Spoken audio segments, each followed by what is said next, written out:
Saudações acadêmicas, sejam bem-vindos a mais uma aula de Física da 12ª classe. Estamos cá hoje a tratar da nossa segunda unidade, que é Física Atômica.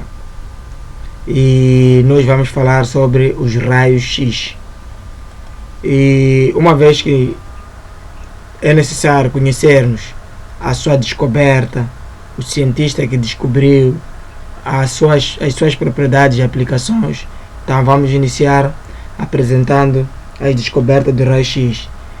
De realçar que estes raios-x foram descobertos em 1895 pelo cientista William Röntgen. E ele faz a descoberta desse raio-x enquanto trabalhava com os seus tubos de descarga, onde verificou que as placas fotográficas junto desses tubos com os quais trabalhava ficaram emulsionadas, apesar de não terem sido expostas à luz solar. Assim, ele decidiu que este efeito se dera devido à emissão de alguma forma de radiação eletromagnética, e essa radiação eletromagnética era proveniente dos tubos de descarga. E deste modo ele então resolveu batizar esse radical com o nome de radiação eletromagnética, concretamente raio-x.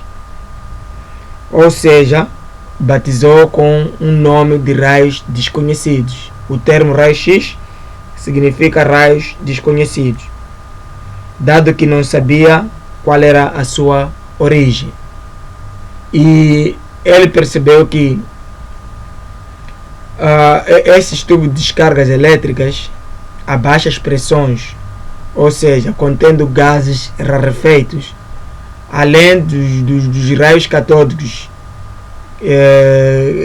que eram emitidos, então surgiam esses raios desconhecidos, uma vez que nós vimos que os raios catódicos produzem os raios X. Então foi através das experiências realizadas por esse cientista que se chegou a conhecer os novos raios que surgiam através dos raios catódicos.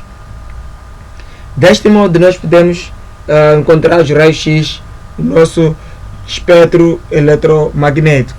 Então, nós sabemos que os raios X são ondas eletromagnéticas cujo comprimento de onda no nosso espectro se situa entre 0,01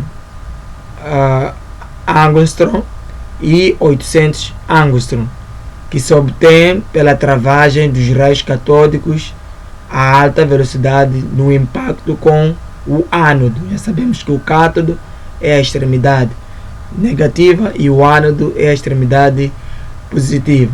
E também sabemos que 1 angstrom corresponde a 10 elevado a menos 10 metros. Okay? E por outro lado, os raios X são de natureza eletromagnética e são produzidos quando um feixe de eletrões choca com um alvo metálico. A frequência dos raios X é tanto maior quanto maior for a energia dos eletrões que vão chocar com o alvo metálico. Então, deste modo, nós agora vamos ver como é que se faz a produção dos raios X. Em relação a isso, o aparelho usado para a obtenção dos raios X é construído por dois eletrodos, ou seja, ele apresenta duas estruturas metálicas no seu interior, e são os quais, através dos quais se aplica uma elevada tensão, uma DDP, que está na ordem de 50 a 200 kW. E neste modo nós apresentamos cá a figura. Os eletrões, como podemos ver, eles são emitidos pelo cátodo, que é a extremidade do polo negativo. E esses eletrões são emitidos quando nós fornecemos nas extremidades desse tubo de Cook uma DDP de alta tensão, como nos referimos no primeiro parágrafo. E como podemos ver, tem realmente deste lado uma resistência de aquecimento. Então, quando a placa do cátodo é aquecida, então ela libera a quantidade de eletrões. E essa quantidade de eletrões viaja no interior do tubo, do cátodo ao ánodo. O ánodo é a extremidade onde temos o polo positivo. Então, deste modo, nós, ao incidirmos os eletrões a alta velocidade, com uma velocidade aproximadamente igual à velocidade da luz no vácuo, que é de 300 mil km por segundo, ou seja, 3 vezes 10 elevado a 8 metros por segundo, ao incidirem sobre o ánodo, que é uma placa metálica, eles criam o raio-x, ou seja, a emissão do raio-x. Claro que para a emissão do raio-x é necessário uma energia mínima necessária para poder extrair esses raios da placa do ánodo. E ainda podemos ver nessa extremidade que, por causa do impacto que eles vão criar sobre o alvo metálico, cria também um aquecimento. E para evitar ou para controlar o aquecimento, então é instalado um sistema de refrigeramento líquido. Então entra o líquido de uma extremidade e sai da outra, enquanto a máquina vai funcionando, que é a nossa máquina do raio-x. E deste modo, na produção dos raios-x, já podemos perceber, pela descrição feita, que tem-se em conta o processo de transformação de energia. Com isso, é válida a seguinte igualdade. Nós temos uma energia potencial elétrica, que ela é convertida em energia cinética. E essa energia cinética é convertida em energia dos raios-x. Ou seja, essas energias são iguais pelo princípio de conservação de energia, mantém-se constante. E deste modo, o que seria a energia potencial elétrica? É o produto da carga elétrica pela tensão elétrica, ou seja, pelo potencial elétrico. E o que seria a energia cinética? A energia cinética é um meio da massa vezes velocidade ao quadrado. E o que é massa? A massa aqui refere-se à massa do eletrão. E a massa do eletrão é constante, cerca de 9,11 vezes 10 elevado a menos 31 kg. Enquanto que a carga elétrica também é constante, chama-se carga do eletrão, é igual a 1,6 vezes 10 elevado a menos 19 coulomb. Depois temos a energia dos raios-x. Ela é gerida ou é definida pela lei de Planck, ou seja, pela energia descoberta por Planck. E neste caso, nós temos cá o produto da constante de Planck vezes a frequência máxima. A constante de Planck é igual a 6,62 vezes 10 elevado a menos 34 Joule segundo. Mas uma vez que sabemos que a frequência relaciona-se com o comprimento de onda, ou seja, a frequência é inversamente proporcional ao comprimento de onda, então significa que nós podemos escrever essa expressão assim: a constante de Planck vezes a velocidade da luz no vácuo, que é constante, sobre o comprimento de onda máximo. Assim sendo, este produto corresponde à nossa energia potencial elétrica, como dizemos no início. Este produto corresponde à nossa energia cinética. Este produto corresponde à energia dos raios-x. E através dessas expressões, significa que nós podemos calcular a frequência dos raios-x ou a velocidade com que os raios-x movem-se no interior do tubo de Crooker, ou então podemos calcular a tensão elétrica fornecida ao tubo de Crooker, ou podemos calcular o comprimento de onda que está presente neste processo de emissão dos raios-x dentro do tubo de raio-x. Dando continuidade, a seguir vamos ver as propriedades dos raios X. De referir que a primeira propriedade é a propagação em linha reta. Como vimos também lá nos raios catódicos, estes propagam-se também em linha reta, assim como os raios X propagam-se em linha reta no interior do tubo. E por outro lado, os raios X não sofrem deflexão quando são submetidos a um campo elétrico ou magnético.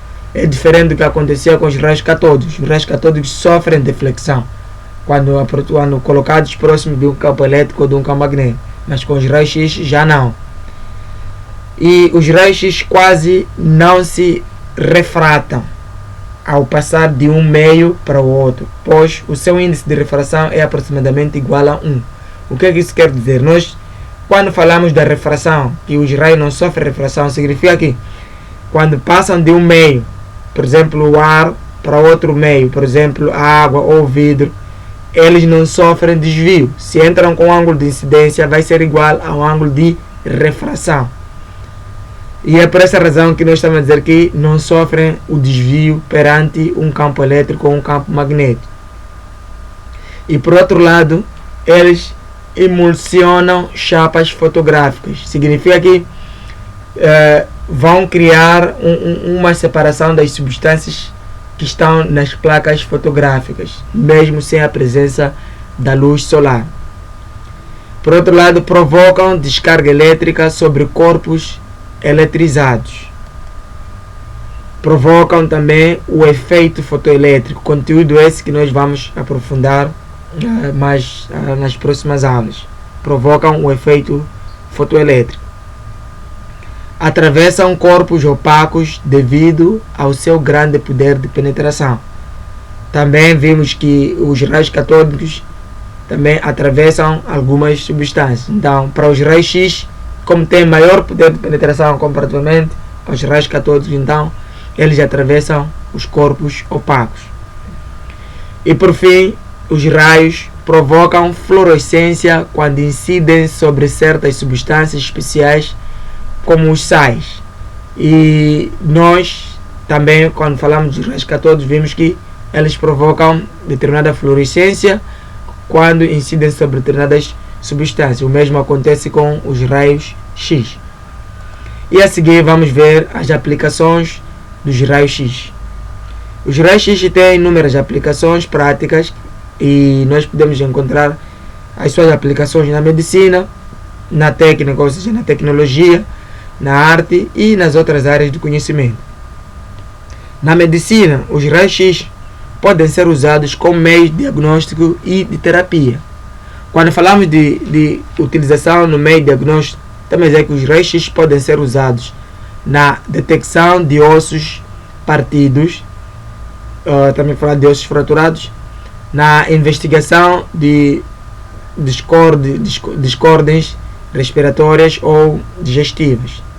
E quando falamos de meio de terapia, os raios X podem ser usados no tratamento de cancros malignos. Na arte, os raios X são usados na verificação de imagens ocultas em pinturas antigas. Então, e nos facilita também estudar a idade dessas pinturas. E também nos permite saber se uma determinada pintura é falsa ou é original. Nós sabemos que há determinadas pinturas antigas que têm um certo valor econômico e é fácil de serem falsificadas. Então, aplicando os raios X, é possível detectar se a determinada pintura é original ou não. Na técnica, devido ao seu grande poder de atravessar corpos opacos, como mencionamos as propriedades, então estes raios X são usados na detecção ou detenção de interferências ou imperfeições em peças. Nós podemos ter o fabrico de peças e a peça está sendo utilizada, mas porém há uma imperfeição nela. Então, através do raio X, nós podemos detectar em que ponto encontra-se a imperfeição de uma determinada peça sem precisar destruir o ponto onde ela se encontra. E ainda podemos também detectar fixuras e outros defeitos de fabrico. E por outro lado, na segurança dos aeroportos, portos e fronteiras, os raios-x são usados para examinar as bagagens dos passageiros, pois nós sabemos que se nós envolvemos determinados corpos no interior de uma superfície de alumínio, então as ondas eletromagnéticas não conseguem atravessar essas superfícies de alumínio, e nós sabemos que o raio-x faz parte das ondas eletromagnéticas.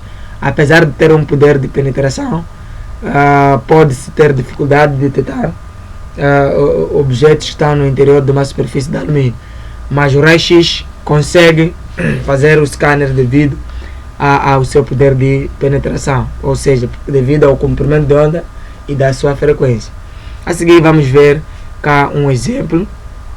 Diz o seguinte: sabendo que um tubo de raio-x é lhe fornecido uma voltagem de aceleração de 20 kV.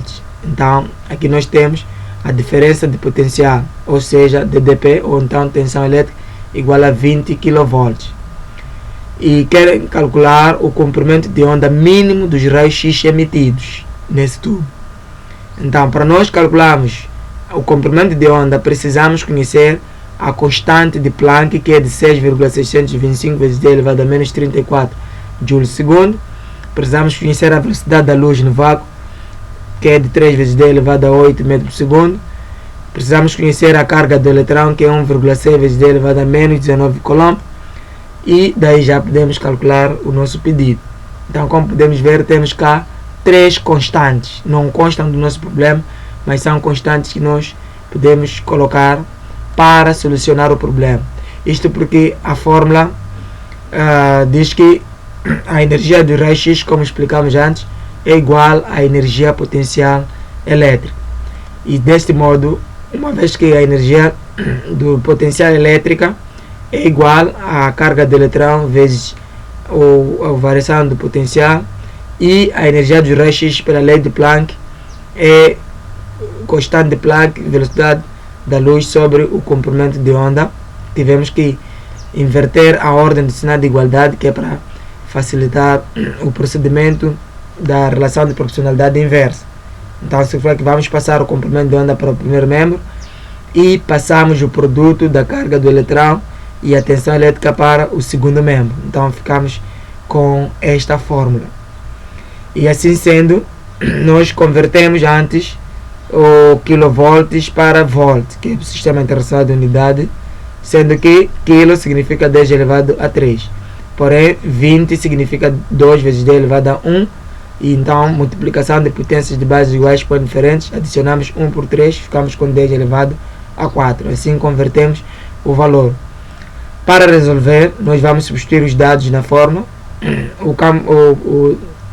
O comprimento de onda mínimo é igual a constante de Planck, 6,625 vezes 10 elevado a menos 34, vezes a velocidade da luz no vácuo, que é 3 vezes 10 elevado a 8, dividido pela carga do eletrão, que é 1,6 vezes 10 elevado a menos 19, vezes a tensão elétrica, que é 2 vezes 10 elevado a 4.